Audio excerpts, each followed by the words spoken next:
Hello friends, welcome to Mechanical Engineering online classes. Today's lecture will be delivered by Miss Shravanti Sriramoju. So here we have maximum strain theory, which states that the failure will occur when at least one strain component along one of the principal material axes reaches the value of the corresponding ultimate strain in that direction. So it is similar to the maximum stress theory. So for example, we have applied some load, and because of which the strain in the direction 1 is epsilon 1. When this becomes equal to the ultimate strain in that direction, then the failure will occur. So this is the case of when the strain is due to tension and this is due to compression. Similarly, the strain in the second principal direction, that is epsilon 2, becomes equal to the ultimate strain in that particular direction under tension and compression, then the failure will occur. Similarly, the shear strain, when it becomes equal to the ultimate shear strain, then a failure will occur. So these are the terms. Epsilon 1 Tu is the ultimate longitudinal tensile strain.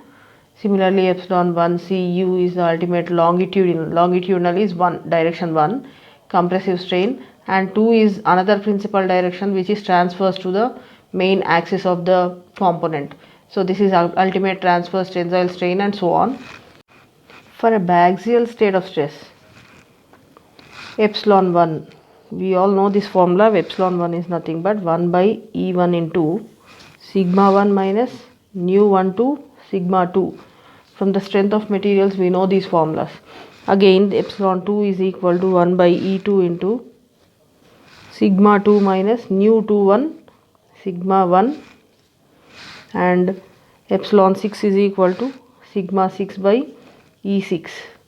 So the actual biaxial stress is applied in xy plane, which is off axis loading. Okay, but the principal material directions are, this is 1 and this is 2, but the stresses are applied in some other directions like this. So this is x and y. It can be any, they need not be perpendicular. Okay, so it can be like this also. This is the xy plane, another xy plane where this is suppose x and this is y. So we have converted it using the transformation equation which we have seen in the previous video, that is the maximum strain theory video. So from that we have found sigma 1 and sigma 2, but the applied loads are along x and y axis. This is known and this is also known. From this we have found out sigma 1 and sigma 2, from which we are now finding epsilon 1, epsilon 2 and epsilon 6. Here we are applying a biaxial test where sigma x is of compressive nature and sigma y is tensile in nature. Now here it is developing a shear, that means distortion of the shape is happening. Here, because this is compressive, this dimension will be shortened, and this dimension, because this is tensile in nature, this will be elongated. So the shear goes like this. It is at this corner it is been elongated. Okay, at these two corners the entire shape is elongated, entire component is elongated. So this is considered as positive shear stress, where actually the principal directions of the fiber and the composite material is 1 and 2, and x and y are any other pair of perpendicular axes. Similarly, when you consider the negative shear stress, in this case sigma y will be in compressive state and sigma x is tensile in nature. So here this dimension will be elongated and the other dimension, this one, will be compressed. So it goes like this. Here it is elongated, this diagonal is elongated, that's why the shear is acting in this direction, and the other diagonally opposite corner also gets elongated. So this is considered as negative shear stress. Now this is the convention which I have chosen for the analysis purpose. Now if I want to know what is longitudinal tensile, ultimate longitudinal tensile strain, then I have to know the ultimate tensile stress and the Young's modulus in that particular direction. Similarly, if the strain is due to compression, then it will be F1C divided by E1. So the negative sign need not be kept because I have written C here. Similarly, epsilon 2T U is F2T by E2, and epsilon 2C U is minus or F2C by E2. So in order to make you clear, I have written C here. If you are not writing C, put minus sign. So this C, if you are writing C here, while putting that in the formula when you are substituting that value in this formula, you have to put minus. Okay.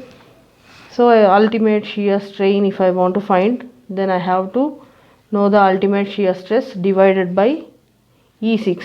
So this E6 is nothing but the shear modulus. Coming back to the basic statement of the theory, here we have epsilon 1. I am writing that epsilon 1 as sigma 1 minus nu 1 2 into sigma 2 by E1. So what is epsilon 1? It is sigma 1 minus nu 1 2 sigma 2 divided by E1. This should be equal to epsilon 1T U. So what is this RHS value? It is F1T by E1. So E1 and E1 on both sides gets cancelled. So finally I can rewrite the statement somewhat like this.